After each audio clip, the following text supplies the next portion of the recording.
Hello guys, I'm Krishna and we'll take a look at a Java topic today, which is Java string and string builder.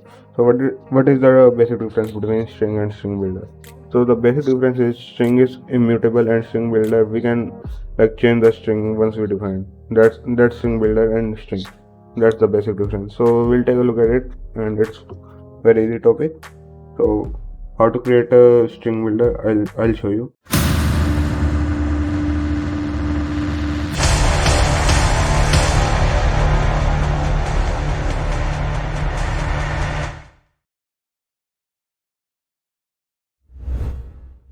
First of all, I'll create a main method. And in this main method, for building the string builder, you have to do like string builder, and then you have to define the name. It is kind of like creating an object, so it will be very easy. And in this parenthesis, you can give the string which you want to, let's say CSI. So the value of S1 will be CSI. So we can also print it out.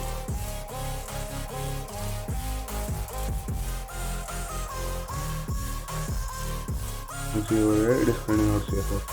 So how to use it? I'll show you some methods. Java has some inbuilt methods of this string builder, so I'll show you. But before moving there, I'll just create a simple string.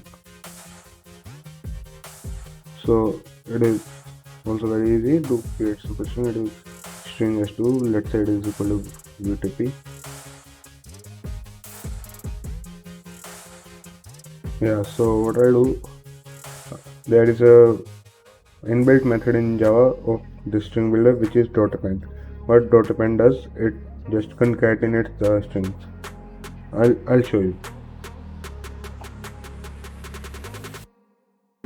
So if we do this and yeah, let's print out S1 now.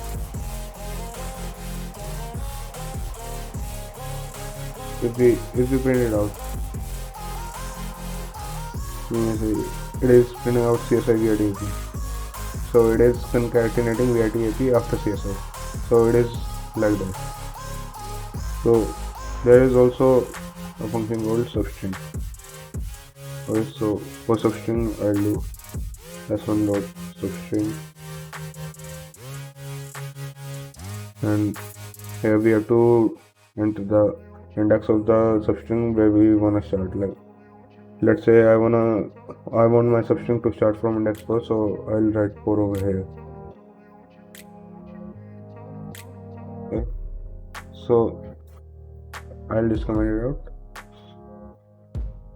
Now what I'm gonna do, I'll just do some basic Java stuff.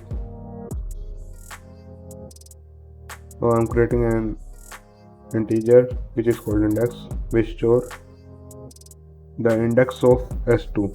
So there is a method called index of. It is part of the substring string builder class. So here we have to define the index of anything we want to find. Let's say index of s2. So what it will return?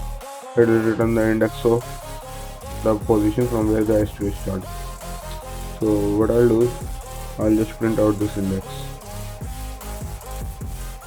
So you try to figure out what should be the output. It is very easy. Take your time. You have 5 seconds to pause the video and post your answer in the comment section. Yeah, if we take a look at the output, it is printing out 3. But why? It should print out like I don't know, maybe 5. But why is it printing out 3? It is because we are not storing this into anything. If we do like s1 is equal to s1 dot substring, it is okay.